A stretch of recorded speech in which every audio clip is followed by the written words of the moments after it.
أعوذ بالله من الشيطان الرجيم. بسم الله الرحمن الرحيم. ألف لام ميم را. These are the signs of the scripture. What your Lord has sent down to you, prophet, is the truth, yet most people do not believe. It is God who raised up the heavens with no visible supports and then established himself on the throne. He has subjected the sun and the moon each to pursue its course for an appointed time. He regulates all things and makes the revelation clear so that they may be certain of meeting your Lord. It is he who spread out the earth, placed firm mountains and rivers on it, and made two of every kind of fruit. He draws the veil of night over the day. There truly are signs in this for people who reflect. There are in the land neighboring plots, gardens of vineyards, cornfields, palm trees and clusters or otherwise, all watered with the same water. Yet we make some of them taste better than others. There truly are signs in this for people who reason.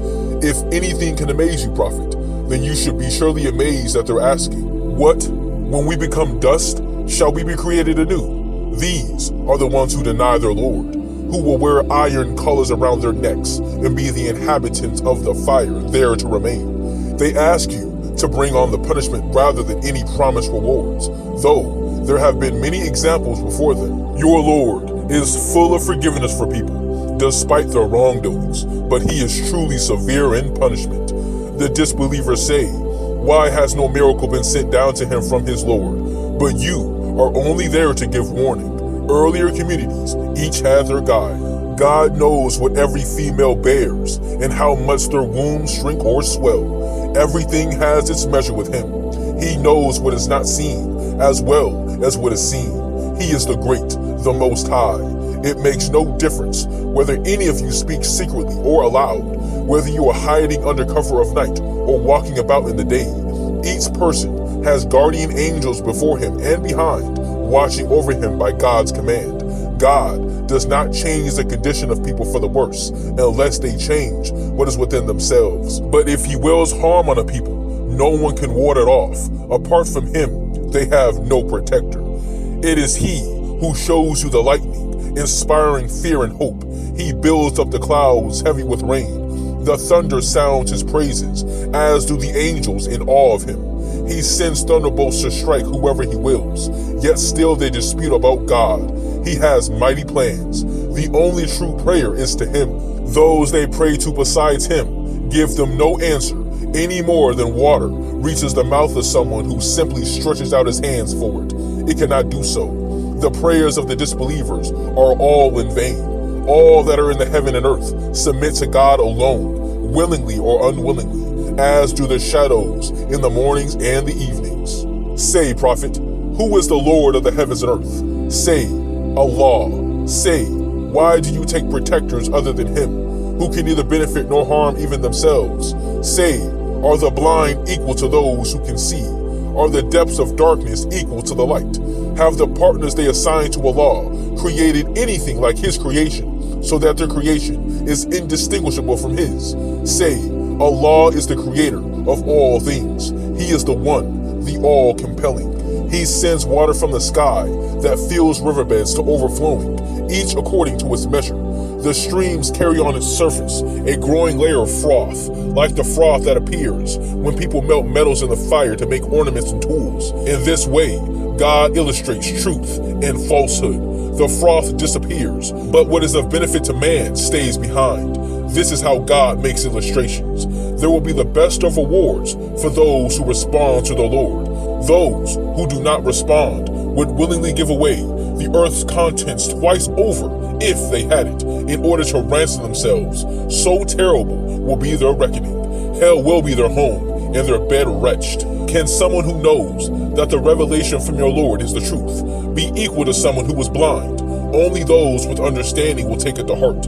Those who fulfill the agreements they make in God's name and do not break their pledges, who join together what God commands to be joined, who are in awe of their Lord and fear the harshness of the reckoning, who remain steadfast through their desire for the face of their Lord, who keep up the prayer, who give secretly and openly from what we have provided for them, who repel evil with good. These will have the reward of the true home. They will enter perpetual gardens, along with their righteous ancestors, spouses, and descendants. The angels will go into them from every gate. Peace be with you, because you have remained steadfast. What an excellent reward is this home of yours. But there will be rejection for those who break their confirmed agreements made in God's name, who break apart what God has commanded to be joined, and who spread corruption on earth. Theirs is the dreadful home. God gives abundantly to whoever he wills, and sparingly to whoever he wills. And though they may revel in the life of this world, it is but a fleeting comfort compared with the life to come. The disbelievers say, why has no miracle been sent down to him from his Lord? Prophets say, God leaves whoever he wills to stray, and guides to himself those who turn towards him, those who have faith and whose hearts find peace in the remembrance of Allah. Truly, it is the remembrance of Allah that hearts find peace. Those who believe and do righteous deeds, joy awaits these, and their final homecoming will be excellent. So we have sent you, Prophet, to a community. Other communities passed away long before them, to recite to them what we reveal to you. Yet they disbelieve in the Lord of mercy. Say, he is my Lord. There is no God but him. I put my trust in him, and to him is my return. If there were to ever be a Quran, which mountains could be moved, the earth shattered, or the dead made to speak, it would have been this one. But everything truly is in God's hands. Do the believers not realize that if God had so willed, he could have guided all mankind? As for the disbelievers, because of their misdeeds, disaster will not cease to afflict them or fall close to their homes until God's promise is fulfilled. God never fails to keep his promise. Many messengers before you, Muhammad, were mocked, but I granted respite to the disbelievers. In the end, I took them to task. How terrible my punishment was. Is he who stands over every soul, marking its action, in need of any partner? Yet they ascribe partners to Allah. Say, name them, or can you tell him about something on earth he does not know to exist? Or is this just a display of words? But the things they devise are made alluring to the disbelievers, and they are barred from the right path. No one can guide those God leaves astray. There is a punishment for them in this world, but the punishment of the hereafter will be harder. No one will defend them against God. Here is a picture of the garden that those mindful of God have been promised, flowing streams and perpetual food and shade. This is the reward that awaits those who are mindful of God. The disbelievers' reward is the fire. Those to whom we sent the scripture rejoice in what has been revealed to you, Prophet. Some factions deny parts of it. Say, I am commanded to worship Allah and to not join anything with him in worship. To him I call others, and to him I shall return. So, we have sent down the Quran to give judgment in the Arabic language. If you were to follow their desires after the knowledge that has come to you, you would have no one to guard you or protect you from Allah. We sent messengers before you and gave them wives and offspring. No messenger was given the power to produce a miracle except with God's permission. There was a scripture for every age. God erases or confirms whatever he wills, and the source of the scripture is with him. Whether we let you, Prophet, see part of what we threaten them with, or cause you to die before that, your duty is only to deliver the message. The reckoning is ours. Do they not see how we come to the land and shrink its borders? God decides. No one can reverse his decision, and he is swift in reckoning.